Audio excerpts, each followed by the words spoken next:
Dick Clark here, live, New Year's Eve, Times Square, 1970. We're here with Richard Nixon to go over some key governmental roles of the most recent decade. I am Richard Nixon. In 1960, JFK beat me in the presidential election. In 1964, LBJ beat Barry Goldwater. In 1968, I beat Hubert Humphrey. Thank you. Admire your persistence and congratulations on your presidency. Could you please tell me about some key legislation acts of your time? That's a great question, Dick. Well, there was the Civil Rights Act of 1964, which outlawed discrimination, and that led into the Voting Rights Act of 1965, signed in by LBJ, which created equal voting rights for all. Well, that's interesting. Could you please tell us some landmark Supreme Court cases of the 60s? Sure, Dick. There was Boyne versus Virginia of 1960, which allowed African Americans to use public transportation. And there was also Loving versus Virginia of 1967, which allowed interracial marriage. Those are two very important Supreme Court cases, very beneficial to the Civil Rights Act. This just in, we're receiving word from our war correspondent in Vietnam. This is war correspondent Ollie Williams reporting for CNN.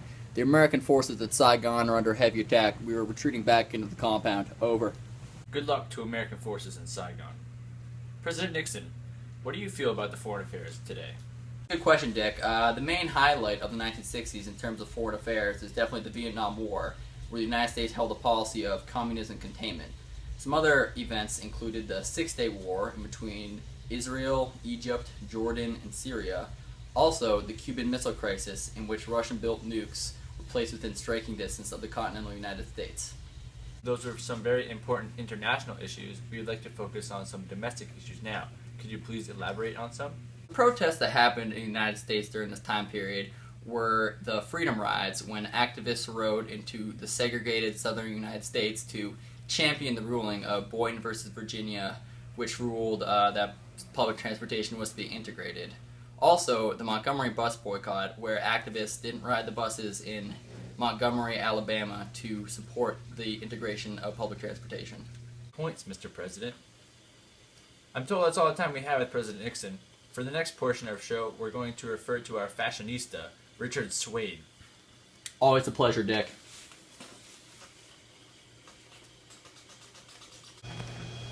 We're here with our fashion designer, Richard Swade. Richard, could you please tell us a little bit about your new spring line of clothing coming up? Absolutely, Dick. So, guys, spring's right around the corner, and you're probably wondering what you're going to wear. Well, for the weekends, you're going to wear a deep V-neck, usually striped, but in the weekdays when you head into the office, you're going to wear a plaid suit with thin lapels and a skinny tie. Right now, it's not winter, so we're wearing the fur and the scarf, and just like the ladies like it, I'm letting my afro flow. Gee, that's swell, Richard. To a quick commercial break, and we're going to tune back in to Richard for some entertainment. Campbell's Cream and Chicken, buy today. We're back with Richard Swade. Richard, would you mind telling us a little bit about the entertainment industry of the 1960s? Absolutely.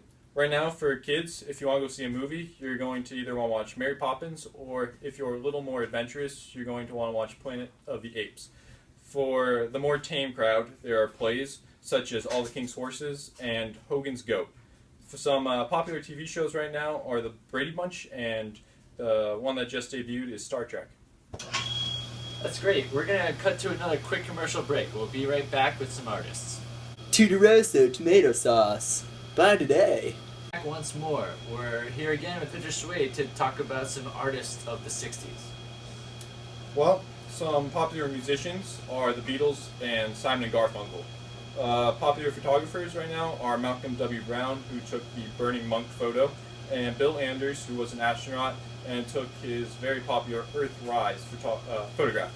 Some painters are Norman Rockwell and Andy Warhol. One of my favorite writers right now is Kurt Vonnegut, who wrote Slaughterhouse-Five. S.C. Hinton wrote The Outsiders, and some dancers are Chubby Checker, who made the Twist, and Dee Dee Sharp, who came up with Mashed Potatoes. That's great. Those are some really influential artists. Now on to the next portion of our show. Welcome to the final portion of our show. We're here with Nil Bai, the science dad. Nil, would you mind talking to us a little bit about family values? Of course, Dick. family values have changed a lot in the 1960s. The creation of the birth control pill in 1960 led teens to become a bit more promiscuous, growing out their hair, listening to different types of music, definitely rebelling against their parents. The publishing of The Feminine Mystique in 1963 by Betty Friedman kind of changed the role of women in the household.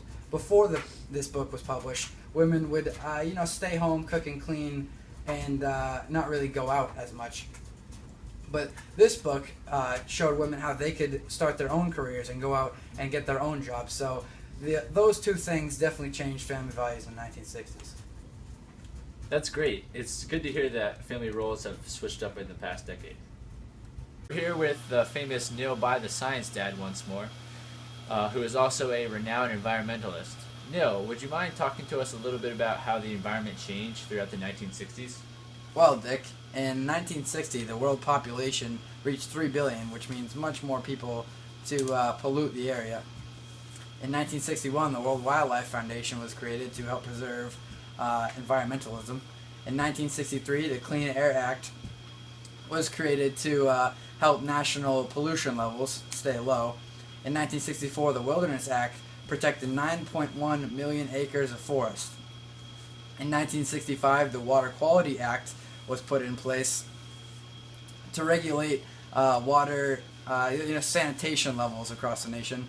And in 1968, the National Trail System promoted recreation through creating trails across the nation. That's nice. In fact, Neil By the Science Dad is a very accomplished scientist. Neil, would you mind telling us a little something about your background in science and technology? Yeah, I've definitely been around that area for a while now, and some key points to the 1960 technologically, definitely the audio cassette with the widespread of music. Also, early computer programming language, which, I feel very confident that will definitely take off in the near future. Medically, even, the hip replacement, allowing handicapped people to walk again, liver transplants, both crucial medical procedures that have been developed. Scientifically, how can you not mention the space missions? Putting a man on the moon, and that's definitely just the biggest scientific achievement of our decade. That's great. And now we're going to cut to a quick video clip of the space race. Enjoy.